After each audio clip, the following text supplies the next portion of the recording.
All right. A few of my favorite poems. I have a lot of favorite poems. They're really random. Various genres, various countries, various time periods. But I just wanted to share a few with you today.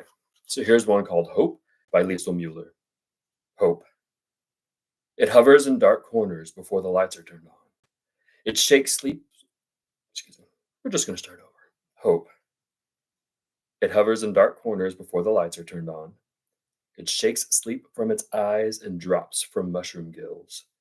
It explodes in the starry heads of dandelions turned sages.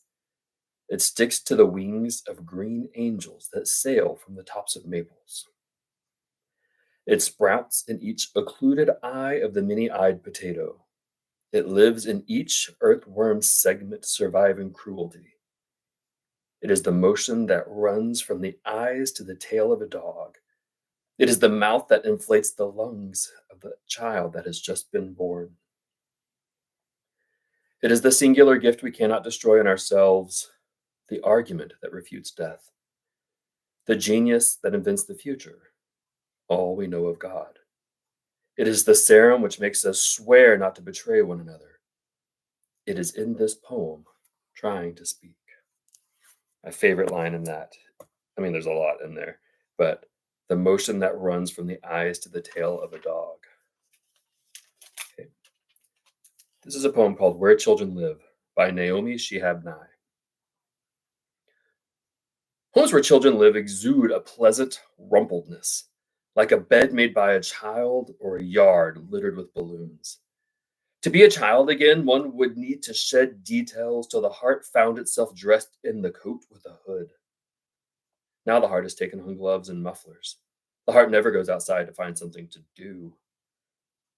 And the house takes on a new face, dignified. No lost shoes blooming under bushes, no chipped trucks in the drive. Grown-ups like swings, leafy plants, slow motion back and forth. While the yard of a child is strewn with the corpses of bottle rockets and whistles, anything whizzing and spectacular, brilliantly short-lived. Trees in children's yards speak in clearer tongues. Ants have more hope. Squirrels dance as well as hide. The fence has a reason to be there so children can go in and out. Even when the children are at school, the yards glow with the leftovers of their affection. The roots of the tiniest grasses curl toward one another like secret smiles. Oh, I love it. I love it. I love it so much. I love that the yard is alive. I love that ants have hope. I love that trees speak with clearer tongues. I love the strewn with the corpses of bottle rockets and whistlers and anything that can whiz or be brilliantly short lived. I love the yards glow with the leftovers of their affection and that the grass smiles up. I'll fail to do justice to my Angelou. One of the great privileges of my life was to see her live at UTA's years ago. But here's my Angelou, Still I Rise. You may write me down in history with your bitter, twisted lies. You may trod me in the very dirt, but still, like dust, I'll rise. Does my sassiness upset you? Why are you beset with gloom? Because I walk like I've got oil wells pumping in my living room? Just like moons and like suns with the certainty of tides, just like hope springing high, still I'll rise. Did you want to see me broken? Bowed head and lowered eyes, shoulders falling down like teardrops, weakened by my soulful cries? Does my haughtiness offend you? Don't you take it awful hard because I laugh like I've got gold mines digging in my own backyard? You may shoot me with your words, you may cut me with your eyes, you may kill me with your hatefulness, but still, like air, I'll rise. Does my sexiness upset you? Does it come as a surprise that I dance like I've got diamonds at the meeting of my thighs?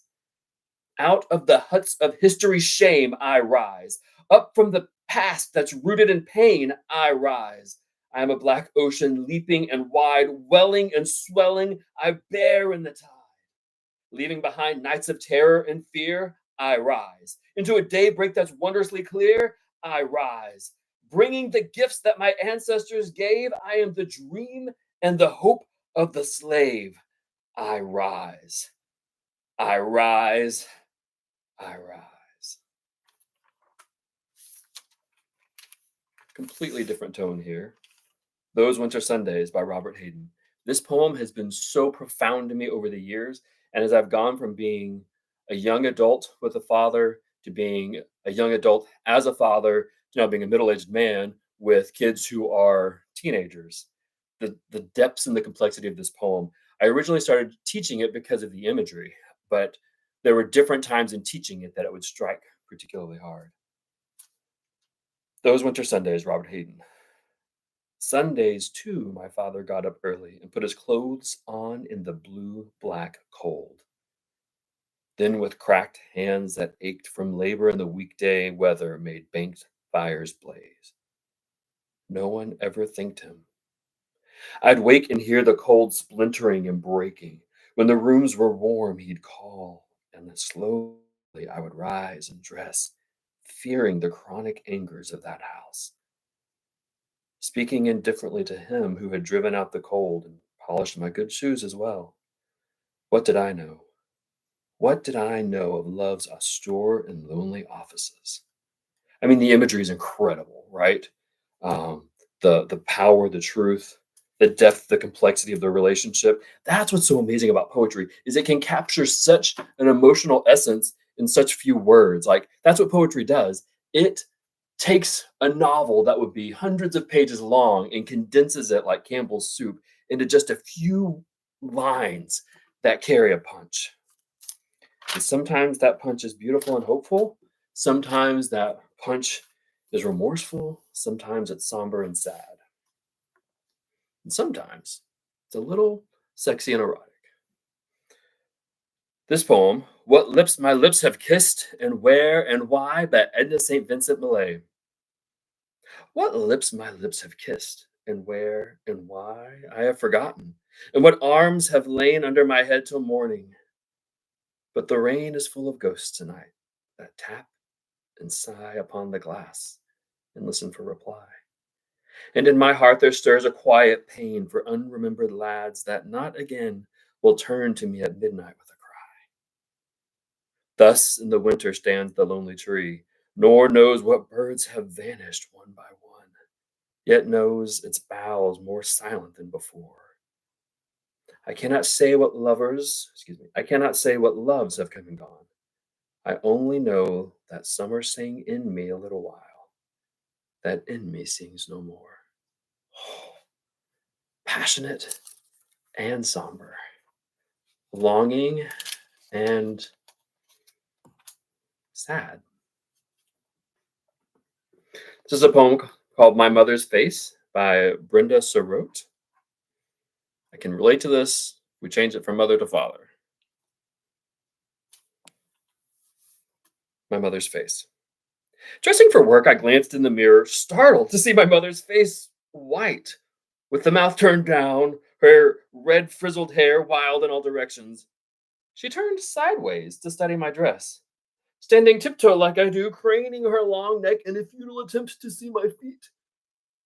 Then, without warning, the tears came rolling from the outer corners, down past slightly pitted cheeks, past that inverted smile, into the cave of her bosom, which heaved a sigh so forlorn, so weighted with loss, that I had not been standing silent, that had I not been standing silent, I would have surely thought it was me. You know, growing up and as a young man, every now and then I would hear my dad come out of my mouth, or there's a certain laugh that is my brother Jimmy's laugh, and there's a certain laugh that's my brother Johnny's laugh, that when they come out of my mouth, I hear them. But I remember as a dad looking down and seeing my dad's hands. I used to sit in his lap and poke his veins. And then I realized I have his hands. And this is kind of ridiculous and silly, but I watched the interview with uh, Oprah's of Adele. And while Adele was talking, I was like, Adele has my mom's hands. My mom died in 1987, but I saw those hands and it looked just like my mother's hands. Okay, one last sweet poem. This is Oranges by Gary Soto. The first time I walked with a girl, I was 12, cold and weighted down with 2 oranges in my jacket. December, frost crackling beneath my steps, my breath before me then gone. As I walked toward her house, the one whose porch light burned yellow night and day in any weather, a dog barked at me until she came out pulling at her gloves, face bright with rouge. I smiled, touched her shoulder, and led her down the street, across a used car lot and a line of newly planted trees until we were breathing before a drugstore. We entered, the tiny bell bringing a sales lady down a narrow aisle of goods. I turned to the candies, teared like bleachers, and asked what she wanted. Light in her eyes, a smile starting at the corners of her mouth. I fingered a nickel in my pocket. And when she lifted a chocolate that cost a dime, I didn't say anything. I took the nickel from my pocket, then an orange, and set them quietly on the counter. When I looked up, the lady's eyes met mine. She held them, knowing very well what it was all about. Outside, a few cars hissing past, fog hanging like old coats between the trees. I took my girl's hand in mine for 2 blocks, then released it to let her unwrap the chocolate. I peeled my orange. It was so bright against the gray of December that, from some distance, someone might have thought I was making a fire in my hands. I love that one. All right. Love you guys. Hope you enjoyed that. Have a great day.